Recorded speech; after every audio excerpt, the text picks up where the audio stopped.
I saw the trailer for Y2K like a week ago, and I thought, man, what a concept. If there are any Y2K movies out there, I certainly haven't seen them, so my first foray into a film in that setting, being an absurdist murder teen comedy, it doesn't seem like a bad idea, especially if it's only a brisk hour and a half. Awesome. A quick, fun time at the movies where I laugh, eat my hot dogs smothered in jalapenos like the madman I am, and leave. So how did it live up to that expectation? Let's chat. Y2K is about Y2K, if it happened. Sort of. Basically, two apparently less than popular teens go to this Y2K New Year's Eve party to mingle with some more popular teens. Until the clock strikes midnight, and not only do planes fall out of the sky as predicted, but everything with an electrical current running through it decides to get revenge on humanity. This movie wastes no time absolutely drowning you in its late 90s setting. Nearly half of its runtime is dedicated to scratching that nostalgic itch in your brain, but that setting is cranked up to 11. It tries to fit a lot of references in its brisk 90-minute runtime. So if you were here for a trip down memory lane full of dial-up connections, images that take 40 minutes to download, and video stores that smell like if someone smoked weed while wearing a rug, you won't be disappointed. Eventually, these references go on pause when the doom happens. And that initial everything goes to hell moment is great. It's stupid. None of it makes sense.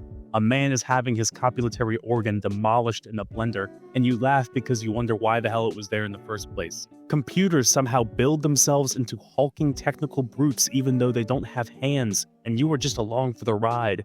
One of these brutes chases someone with a chainsaw, and to protect themselves, the victim cowers into the world's least durable porta potty against a chainsaw. This movie's scenario is just as absurd as its more exciting moments, and I fell into that absurdity.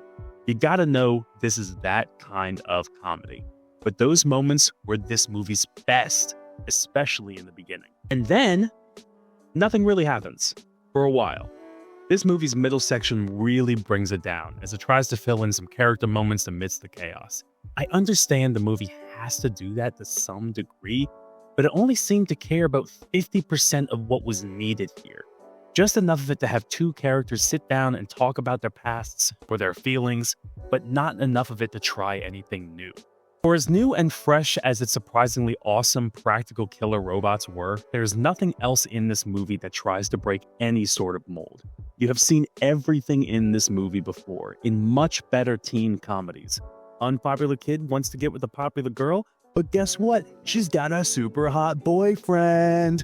How are we gonna get around that conflict? What's that? Two girls from completely different friend groups have to survive the apocalypse together, but they don't even listen to the same music.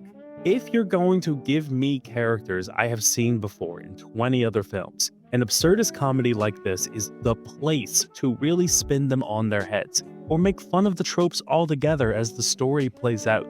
Something to make this feel fresh in some way. But instead, Y2K takes a much more lazy path, leaving everything other than its 1999 Robo-Apocalypse in a paint-by-numbers teen comedy framework.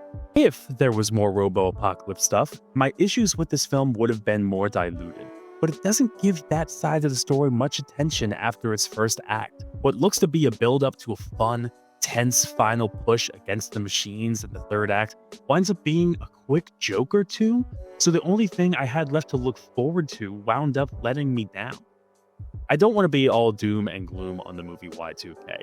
I still had a good couple of laughs thanks to some solid comedic editing and surprisingly committed performances to this whole bit by both Jaden Martell and Rachel Zegler, as well as Julian Dennison. And I'll admit, there's a pretty awesome ongoing joke, we'll call it, in the second half of the film that I won't spoil. But I think it's so good and so perfect for this setting that it gets this film just over the tolerable line for me.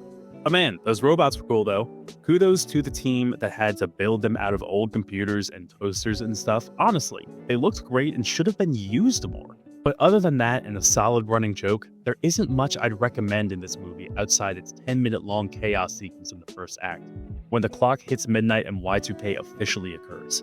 In reality, I'd suggest you just look up some of these scenes on YouTube for a quick laugh, or if you're going to watch the whole movie, watch this with your friends if you want to reminisce on the good old days through a just alright teen comedy.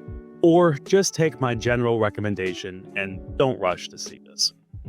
Thank you for watching. Leave a comment down below on what you thought about Y2K, either the movie or the actual event.